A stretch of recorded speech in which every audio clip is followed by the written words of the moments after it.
Have you ever been to an event, whether it's a small networking dinner or a large mass scale gathering, and you see that one individual who just seems to know everybody, this great connector?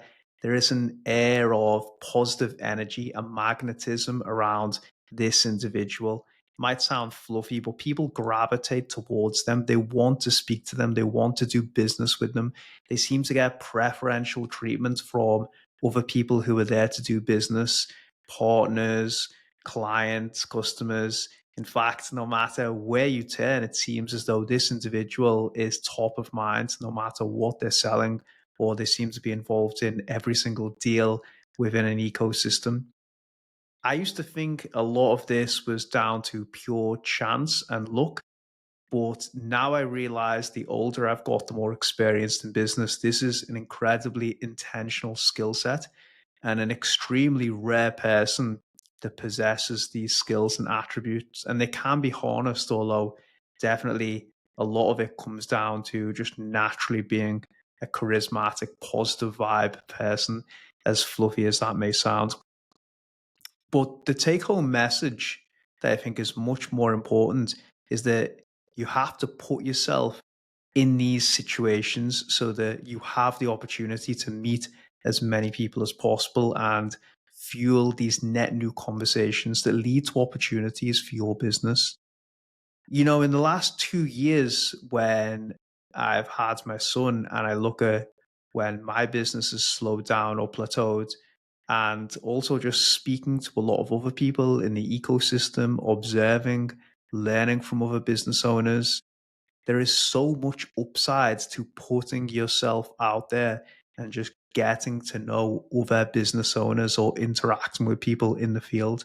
And yes, there's always going to be an element of fluff, speaking to people who are there to waste your time, talking about the weather that doesn't necessarily lead anywhere. But even these low level conversations seems to have some net positive, greater impact as a whole, and helps you solidify your reputation as this go-to person that people just want to do business to.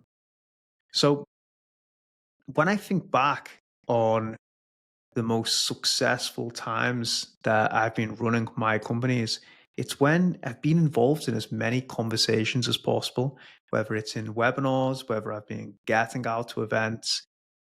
Naval Ravikant calls this hustle and motion, where you are creating a type of luck or good fortune simply by persistent action, creating opportunities. So you're moving around, you're engaging, and things just start to become serendipitous.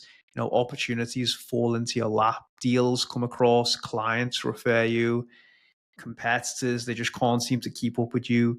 This is not by chance. This is actually a result of stirring up this type of whirlwind where this positive energy and momentum follows you and people want to jump on board for the ride. I've seen it happen over and over again.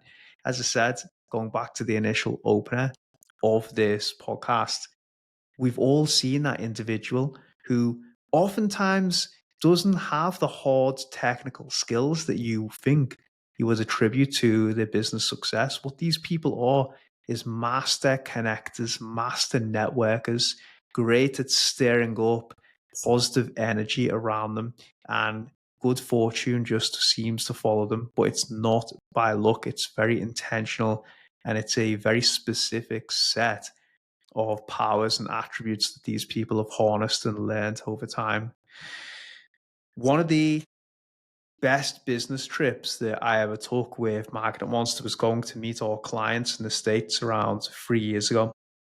Now, for anyone who has been to the States, done business there, lives there, traveled there, you know how expensive this country is, especially if you're going to the major cities like I did to New York, Boston, Miami, Austin, LA.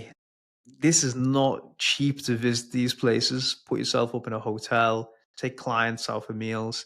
In fact, this trip that I went on 3 years ago set us back over $15,000. And you know what? Some of the best money we ever spent.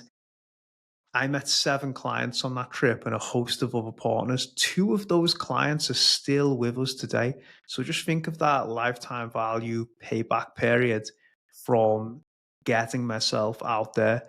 It's very difficult to quantify and measure every single activity that you do, but just know that if you are whipping up, stirring up goodwill wherever you go, and you're involved in as many conversations as possible and passing positive karma on to people, that is going to pay you back. I've seen it time and time again. I speak to a lot of the people who tick the boxes, attend these events, sometimes begrudgingly. And I see the most effective people who go there and benefit from them.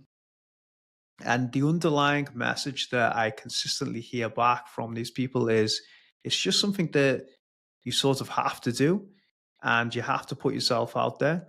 Now, if you are a natural introvert or you think that this is a waste of time, then there is some specific things that I think you can do to make this more worthwhile to you. And I'm going to give you three.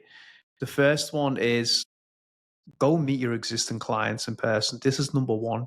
If you are a digitally native business, like most people or who follow me and listen to this, then the chances are you're benefiting from conducting everything online. And this is a huge advantage, obviously, but doesn't mean you can't go and meet your clients in person. In fact, as I said before, with the example of the American trip, one of the most impactful things you can do to increase lifetime value is get in front of your clients in person, take a plane trip, a train ticket, go and drive to see them, meet these people in person. Trust me, they will appreciate it and they will be more likely to refer you to other customers, and you'll build friendships with these people as well, which will lead to further opportunities, whether it's investing in businesses, collaborating, becoming business partners. There's a lot of positive goodwill that can come out of meeting people in person. There's a reason big companies fly people all over the world, business class,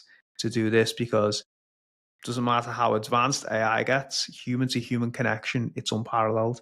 I just got back from a 10-day trip to India. Again, this has been the first big trip that I've really went on since my son's been born. And in that 10-day period, yes, obviously, with the software company that I went to meet, as well as a couple of my colleagues, we had some great chats about business. But most of the things that came from that trip, most of my time spent there was just deep personal conversations about life. Now, it's very hard to quantify what business impact that will have, but I just know the connection I felt with these people and how that energy was reciprocal. We're going to do a lot of business together in the future. It's very hard to create that online. So, number one, get out and meet your existing customers, partners, even your competitors in person. You can learn a lot from them and start speaking and interacting with them. That's the first thing. The second is, if you are going to do events, try to preferentially attend curated gatherings, things like networking dinners where the audience is handcrafted. You're going to have deeper conversations, higher qualified audience, and overall, you just get a lot more efficiency and value from these. Because if you're attending a mass scale event, which I'll come on to in a minute, it's very hard to utilize your time there correctly and build deep connections because people are just flying around from one place to the other trying to tick the boxes and meet quotas. You don't want to get involved in that shit. And that brings us on to the third one. If you are going to attend these mass scale events, and I actually recommend you do, as much as I hate them, as much as you might as well, make sure that you pre-plan meetings there and meet up with people specifically who are there. And they're going to introduce you to other people that they're meeting as well. This is the best way to leverage these events. Pre-plan meetings with customers, partners, competitors, even other complementary people in your network and ecosystem that you can learn from, and start interacting with them and ask them to facilitate introductions. Again, you just can't beat that face-to-face interaction. So that's it for today. A lot of success comes down to hustle and motion, creating positive energy, vibes, whatever fluffy term you want to attribute to it. It's true. I know a lot of us hate to do it, but there's also a huge amount of upside from putting yourself out there, getting these opportunities. If you don't put yourself out there, they're not going to come directly to your door. And there is a lot of restrictions and limitations on being digital first. You can't completely replace the impact of getting out, meeting people in person. It's unparalleled. And I'll leave you with one final story. We recently lost one of our biggest clients, a massive brand. Everybody knows this company. If I told you we were working with them, you would instantly recognize who the brand was. I know the agency that took that brand off us. And when I did a bit of deeper investigation, this agency has been beating the shit out of us on a few deals recently. They've been first to get involved. They've done the audits. And by the time I even had the opportunity to sell, this agency already won the deal. Now, does this agency do good work? Yes, they do. I've seen their work. It's decent. It's nothing incredible, but they do good work. Is it better than ours? Absolutely not. I know our team. I know what we're capable of, especially now we're actually stronger than ever. And they actually did come into one of our biggest accounts recently and they didn't win the deal. They decided to stay with us. And that was after their team put a huge amount of effort into it. But what's the point?